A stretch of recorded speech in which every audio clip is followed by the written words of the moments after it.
For KRVN Sports, I'm Jayson Jorgensen. The Lexington girls and boys cross-country teams once again will be represented in Kearney as the state meet will take place on Friday. This week I talked to head coach Sam Jilka about the Minute Maids and the Minutemen as they get set to run at state.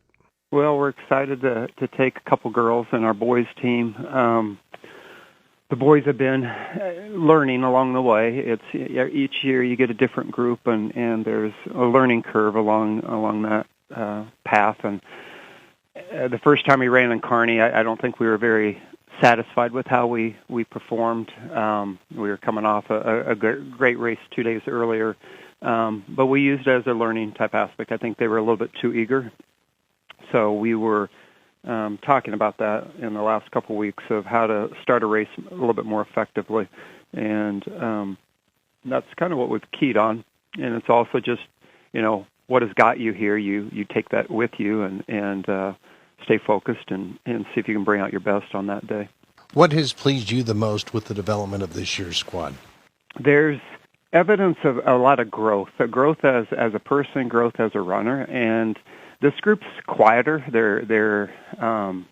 You get a different element of leadership from them, and so sometimes it's hard to read.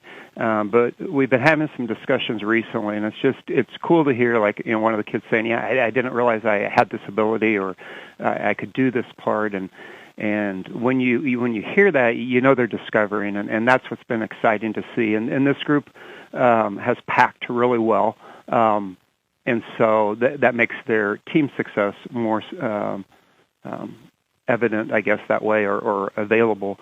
And they really don't care who's kind of leading their group of the 4 or 5 or 6.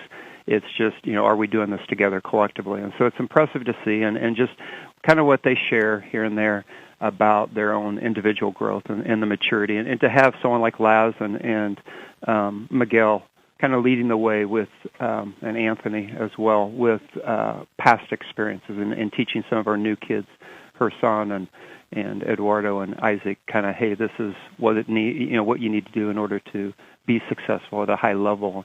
And it's kind of cool to see that, and it's been a fun experience. Scott figured to give you the best challenge on Friday, or there's some other teams out there? There's quite a few teams there. You can look at different angles. Hastings is running very strong. They had a very good district performance. The Carrera kid runs very well. He'll be one of the top ones in the state. And they have a solid 4. Bennington looks pretty decent on theirs. Norris is looking very strong.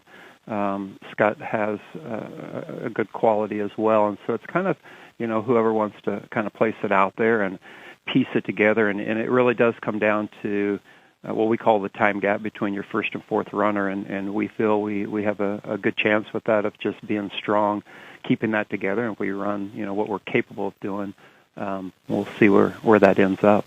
How about your girls? What would be a good finish for those two to wrap up the year? I would love to see Susanna be able to medal again. If both can set kind of PRs, that's what we always kind of aim for any of the kids, guys or girls, that, hey, let's just go in and see if we can improve on your last performance that you ran on that course, whether it's 3 or 4 seconds or 10 seconds. And, Susanna has, devoted the last 3 years of really working hard to get better and better. She had a tremendous track season, and so it was fun to see her be successful there and take her to a new level. And I'd love to see her be able to medal. It's going to be really competitive with Class B girls on the top individuals stepping into that. And for Parr, she's just a tough runner. I'd love to just see her once again gain more confidence in setting a personal best and walking away feeling like, hey, that was a great experience. Let me build towards the future and grab a few more girls, and let's get a little bit stronger as a team. And that was Lexington head coach Sam Jilka. So the boys will look to repeat. That Class B boys race is at 1 on Friday. The Class B girls go at noon. For KRVN Sports, I'm Jayson Jorgensen.